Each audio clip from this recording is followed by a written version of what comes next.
it's something that you know how to do very well.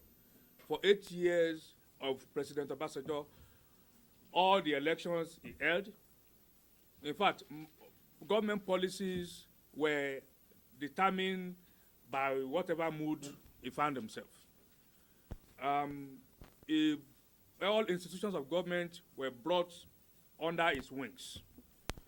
And what he did for those 8 years is what is haunting him. He cannot imagine that it is possible for a government to allow INEC the statutory independence that it has. We have had about 93 or more elections since APC came to power. And you can be sure that all those elections were conducted without any interference from this government. In fact, if there's anything you want to credit this government for, one of the major ones is the fact that institutions are allowed to fulfill their mandates without anybody interfering. So we can understand where the former president is coming from. His past is haunting him.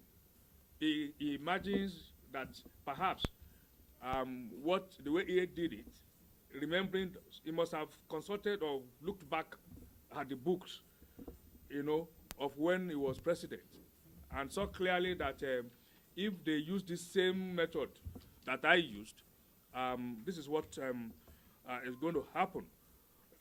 2003 and 2007 elections were nothing to write home about. Those happened under President Obasanjo.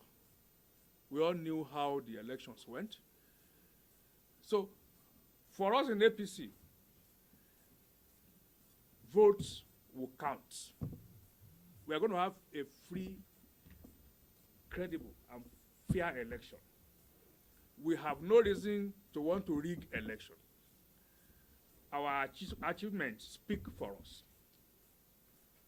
President Obasanjo should adjust himself to the reality of the imminent defeat that is staring him in the face. He has carried himself about as the dispenser of our destiny. And God is showing him clearly that he has just only been lucky. And the favors that God has done to him, he has now considered those to be things that are coming from himself. I think it is time for him to face, he should smell the coffee. These elections will come, it will be free and fair. APC doesn't have any reason to rig it. You have seen all the rallies we have done. The same party, PDP, that said that our president was going to campaign by proxy is the same party now that is now showing the concern nobody needs from them about the fact that our president is doing too much in terms of the rallies he's been attending. What a shame. So, for us, former President Obasanjo should adjust himself to the reality that after February 16, he would realize he is not God.